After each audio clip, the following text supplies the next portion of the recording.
Hey guys, welcome to This Card Sucks and You Know It.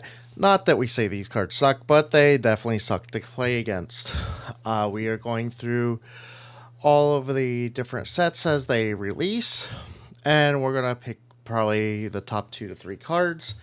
If you have a card that's not on our list and you would like us to go over that, even if it's a previous card, you're welcome to leave a comment below. The first card we're going over, and we're here with my buddy Solar, and that's going to be Clorless, Chaos King of Darkworld. Easily summonable with Rain Overlord of Darkworld plus 2 Fiends. It's a fusion monster, so it's easily brought out. If the card is fusion summoned, you can destroy all cards your opponent controls. That in itself sucks, unless you're running a deck that loves the graveyard. The card's original attack and defense each become the number of material used for its summon times 1000. So if you're lucky and you have all your zones full of fiend monsters, you could have a 5000 point monster on the field. And then once per turn, quick effect, you can target one face-up card you control, then discard one card, and your opponent cannot target that face-up card with card effects for the rest of the turn. With that being said, we have several cards that can beat this, so I'm going to hand it over to the Solar for the first 4, and then I'll finish up with the last. Take it away, Solar. So going down from 1 to 4, our first card starting up is Imperm. Basically the best card in the game. Essentially, you're running it like Effect Veiler if you wanted to. Choose to run Effect Veiler if you wanted to. Negates the card outright. Drops the attack from a simple 5 to 0 because you just negate the entire card. Plus, if you set it, any attempts to fusion summon another one, or whatever the case, if your opponent's not thinking correctly, you could at least stop that fusion card from going off. So it's great to go by, especially just for any format if you intend to stop your opponent from getting the card out in general. Card number 2 is Forbidden Droplet, or as I like to call it, Forbidden Drip. Great card.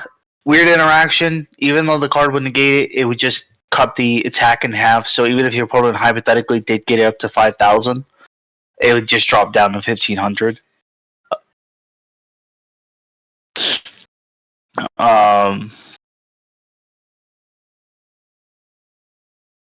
It also helps to have, if you want some things to go to the graveyard, either from your field or your hand. So there's pluses and there's minuses to whatever you want to do with this card.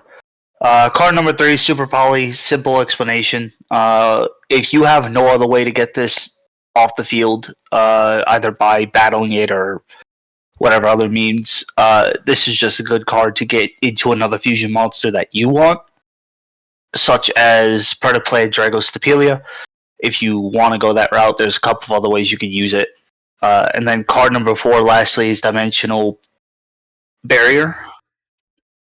That card helps it so that way it'll prevent the card from seeing the field at all, and also it will skill drain the effects of all if you call fusion all on the field, which Clorless is clearly a fusion. Other than that, that's it. And then I'm going to finish up with Consecrated Light, an older card, but it still works.